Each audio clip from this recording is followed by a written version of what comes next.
네, 이번 시간은 한국의 대통령 선거에 대해서 얘기를 해보도록 하겠습니다. 먼저 우리가 얘기할 것은 제왕적 대통령으로 불리는 한국의 대통령에 대한 얘기입니다. 한국은 제2공화국에서 내각제를 권력구조로 채택한 경우가 있었습니다. 그러니까 요때를 제외하고 독립 이후 줄곧 대통령제를 채택해 왔습니다.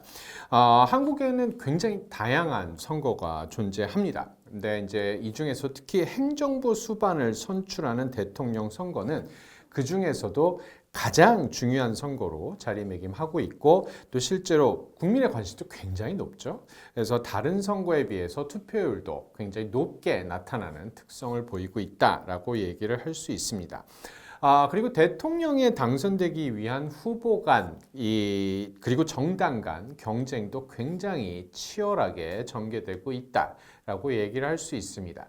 이 후보 간 혹은 정당 간 경쟁은 최근 들어서 훨씬 더 강하게 발현하고 있다라고 얘기가 되고 있어요. 실제로는 어떤 정치학자에 의하면 현재 대통령 선거는 후보 간 사생 결단식 이러한 어떤 경쟁이 일어나고 있다라고 얘기를 할 정도입니다. 실제로 2022년 대통령 선거 당시에 유력 후보, 대선 후보들, 그러니까 이 대통령 유력 후보들이 자신이 선거에서 지면 승자에 의해 감옥에 보내질 수 있어요. 라는 이런 얘기들도 실제로 했습니다. 그래서 이제 지지자들한테 적대감을 자극을 해서 표를 결집을 하려고 하는 이제 이런 시도들도 굉장히 자주 일어났었다라고 얘기를 할 수 있습니다. 자, 그렇다면 왜 이와 같은 대통령 선거에서 왜 이와 같은 사생 결단식 권력 투쟁이 발생하고 있느냐 하는 거죠. 크게 두 가지 이유를 꼽을 수가 있습니다. 첫 번째는 무엇이냐면 단순 다수제 선거 방식을 통해서 5년 단임에 대통령을 선출하는 이 제도는 승자 독식 체제입니다. 그러니까 예를 들어 내각제 같은 경우는 다수당이 출연한다 하더라도 소수 정당과 정책 연합을 할 수가 있어요. 그러니까 소수 정당의 입장에서 놓고 본다라면 선거에서 자기들이 지긴 했지만 그럼에도 불구하고 그 권력 행사에 참여할 수 있는 여지가 분명히 존재합니다. 그렇지만 대통령제라고 하는 것은 승리한 한 사람이 모든 것을 장악하는 승자 독식 체제가 될 수밖에 없다라는 것이죠. 더군다나 우리나라 한국 같은 경우는 대통령 한 명에게 귀속되는 권력이 굉장히 크다라고 얘기를 하고 있습니다. 그래서 한국의 대통령을 흔히들 제왕적 대통령이다 라고 부른다라는 겁니다. 이 제왕적 대통령이라고 하는 단어의 어원은 사실 미국에서 나왔어요. 1973년에 아서 슬레진저라고 하는 그 학자가 The Imperial Presidency라고 하는 책을 출판을 합니다. 그래서 이 책에서 미국의 대통령들이 자신이 그러니까 헌법에서 보장하고 있는 그 권력 이상을 행사, 특히 어떤 전쟁을 수행하거나 이런 측면에서 헌법에서 보장하는 이상의 권력을 행사하는 대통령의 행태, 이런 것들을 비판하면서 사용했었던 표현이 바로 제왕적 대통령이다라는 것이죠. 근데 이제 우리나라에서도 워낙 대통령의 권한이 그리고 권력이 막강하기 때문에 이러한 표현을 그대로 차용을 해서 쓰고 있다라고 얘기를 할 수 있습니다.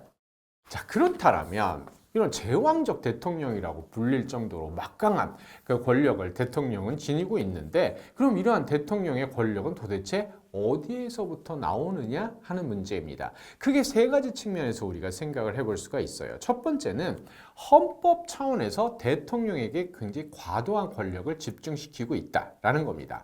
두 번째는 헌법이 아님에도 불구하고 일반 어떤 법적 이 근거를 가지고 대통령 굉장히 광범위한 인사권을 행사를 하고 있어요.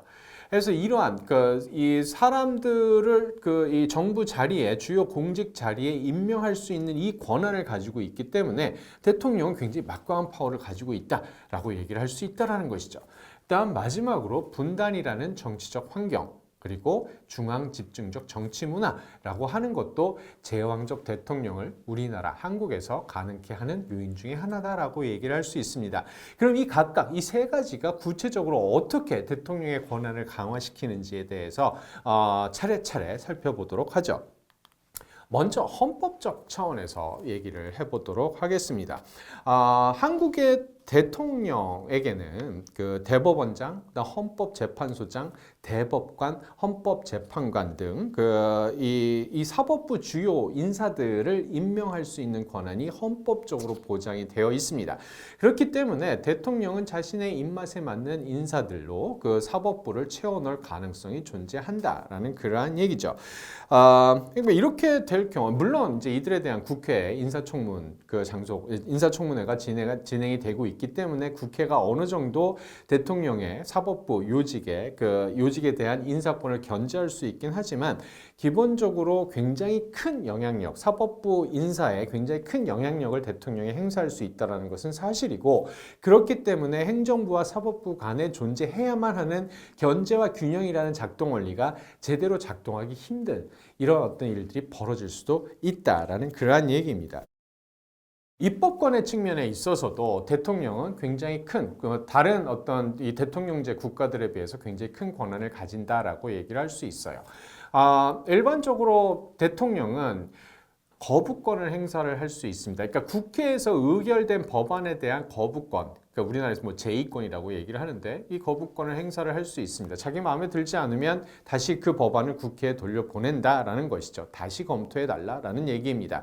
그래서 국회 3분의 2 이상의 의원들이 찬성하지 않는 한 이 대통령의 그 거부권을 넘어서지 못하는 이제 이런 일들이 벌어진다라는 것이죠. 우리나라 같은 경우는 대통령이 법률안 제출권도 가지고 있습니다. 일반적으로 대통령제 국가에서 법안은 의회 안에서만 만들어지는 것이다 라고 얘기를 할 수 있어요.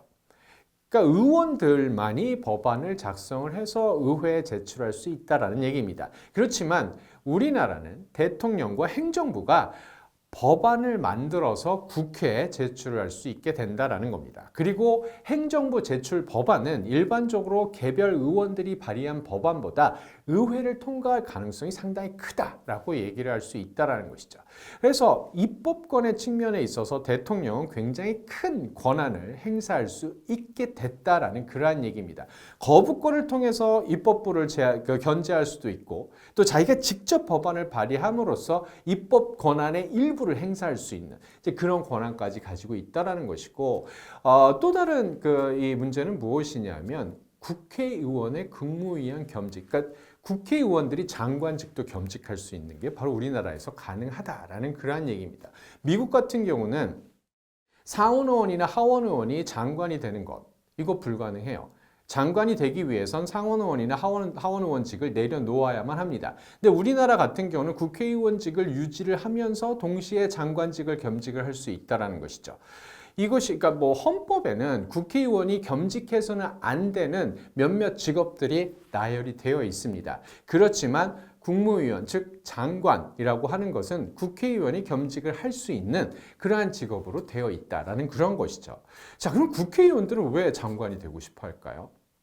국회의원들, 대권을 꿈꾸는 어떤 정치적 야심이 큰 사람들에게 있어서 장관직이라고 하는 것은 자신의 정치적 경력을 크게 확장시킬 수 있는 좋은 기회를 제공을 합니다. 국회의원은 입법부에 있는 거 아닙니까? 법안을 만드는 쪽입니다. 근데 장관이 된다는 것은 어떤 거예요? 행정부에 들어가는 거 아닙니까? 그래서 법을 집행하는 그러한 경험까지 할 수 있다는 것이죠. 그리고 한 조직의 수장이 될 수 있고 그 조직을 운영하는 경험도 같이 배울 수 있다는 그러한 얘기입니다. 그래서 자신의 정치적 역량을 크게 확대시킬 수 있는 좋은 기회가 된다는 것이고, 그래서 상당히 많은 국회의원들은 장관직을 노리고 있다는 겁니다. 근데 그 장관은 누가 시켜줘요? 대통령이 시켜준다라는 거고, 대통령이 장관 어떤 자리에 어떤 국회의원을 앉힐 수 있는지 결정을 할 수 있기 때문에 국회의원들은 대통령의 눈치를 볼 수밖에 없다라는 겁니다. 입법부가 행정부를 견제를 해야만 함에도 불구하고 국회의원들은 대통령한테 그런 좋은 보직을 얻기 위해서 노력을 하고 눈치를 봐야 되는 일이 벌어진다는 것이죠. 제대로 된 행정부에 대한 감시와 견제가 일어날 수 있을까요? 힘들다는 겁니다. 다르게 얘기를 한다면 대통령은 입법부에 대해서 굉장히 강한 권한을 행사할 수 있는 위치에 있게 됐다라는 그러한 얘기입니다. 자, 그 다음에 우리가 생각을 해볼 수 있는 것은 그러니까 제왕적 대통령이 된 이유, 두 번째는, 그러니까 방금은 헌법에서 이제 그런 권한을 보장을 하고 있는 것이긴 하지만 두 번째로는 광범위한 인사권을 대통령은 행사를 할 수 있다라는 얘기입니다. 한국은 과거 권위주의 정부 시절 경제 발전을 위해서 굉장히 큰 규모의 관료 기구를 구축을 해놨습니다. 그래서 또 그런 관료 기구에 굉장히 많은 권한을 부여하기도 했습니다. 그래서 이건 동아시아 발전 국가의 굉장히 전형적인 모습을 이제 우리는 가지고 있다라는 거고, 그래서 이렇게 관료 기구가 굉장히 커졌기 때문에 그 조직, 이 커진 조직에 들어가야 되는 인사들도 굉장히 이제 많아졌다라는 거고, 이거는 대통령이 자기가 자신의 힘으로 임명할 수 있는 주요 공직의 자리가 엄청나게 많다라는 것을 의미를 한다라는 얘기죠. 2018년 현재 한국의 이 대통령이 법적으로 행사할 수 있는 인사권이 약 7,000개에 달한다라고 얘기를 하고 있습니다. 굉장히 많다라는 그러한 얘기죠. 자, 그래서 헌법에 이제 따른다라면 대통령은 이 행정부 소속 인사 이 대상자들, 그러니까 예를 들어 뭐 국무총리, 국무위원, 감사원장, 감사위원, 검찰총장, 합동참모의장, 각군참모총장, 그다음 이 국공립대학교 총장, 뭐 대사 이런 사람들을 임명을 할 수 있다라고 되어 있습니다. 이 국무총리와 감사원장 같은 경우는 반드시 국회 인준을 요합니다. 그래서 국회에서 인준 표결을 통과하지 못한다라면 국무총리와 감사원장은 대통령이 아무리 원한다 하더라도 그 자리에 들어갈 수가 없게 되어 있습니다. 그래서 일부, 그러니까 이 국무총리와 감사원장의 입장에서는 인사권 행사에 일부 제약이 존재하는 건 사실입니다. 그렇지만 행정부 구성 및 이에 수반되는 주요 유관 공직자들, 즉 뭐 장관 같은 사람들, 이런 사람들은 자기가 원하는 사람을 언제든지 앉힐 수가 있다라는 얘기죠. 물론 장관들에 대한 국회 차원의 인사청문회는 진행이 됩니다. 그렇지만 국회 차원에서 진행되는 인사청문회는 대통령의 임명 여부에 구속력을 갖지 못합니다. 예를 들어 A라는 국무장관, 그러니까 장관 후보자가 국회에서 인사청문회를 통과하지 못했어요. 이 사람 문제가 너무 많아요 라고 국회에서 결정을 내립니다.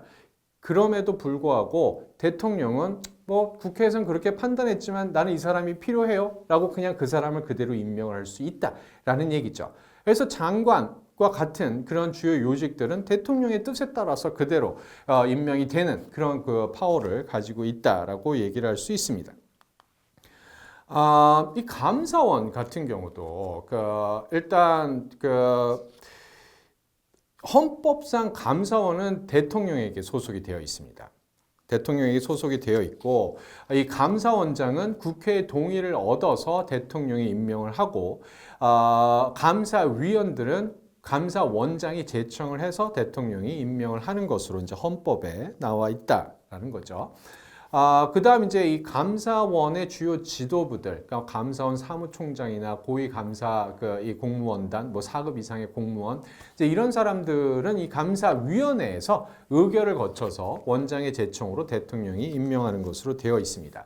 여러분들 감사원은 민주주의 국가에서 굉장히 중요한 기능을 담당하고 있는 곳입니다. 예를 들어 회계감사, 그다음 직무감찰 이런 것들을 통해서 공공부문의 업무가 부패하지 못하도록 사전에 이제 차단하는 어떤 그러한 감시의 역할을 하는 굉장히 중요한 기관이다라는 거고, 사실 그렇기 때문에 많은 돈을 가지고 그러니까 이 국민의 세금을 실제로 운용하는 것은 행정부지 않습니까? 그래서 감사원이 감시의 눈길을 보내는 것은 상당 부분 행정부에 놓여 있다라고 얘기를 할 수 있다라는 것이죠. 문제는 이러한 감사원이 대통령 밑에 들어가 있다라는 겁니다. 행정부 수반인 대통령 밑에 이제 들어가 있다라는 것입니다.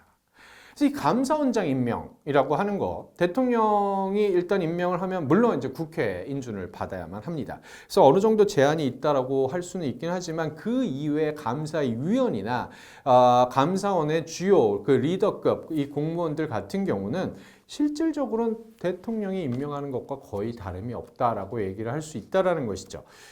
그래서 이 감사원이 행정부를 제대로 겸제하지 못한다, 제대로 감시하지 못한다라는 비판이 굉장히 많이 있었습니다. 그러니까 대통령의 주요 사업이나 뭐 이런 것들을 제대로 감시를 하고 무슨 문제가 있는지 파악을 하고 해야 되는데 그냥 스리슬쩍 넘어간다든지 하는 이런 의혹들이 계속 있어 왔다라는 거죠. 다르게 얘기한다라면 감사원은 엄연히 독립적으로 활동을 해야만 하는 건데 대통령의 권한 밑에 대통령의 영향력 안에서 활동을 하고 있는 문제점이 있다라는 그러한 얘기입니다.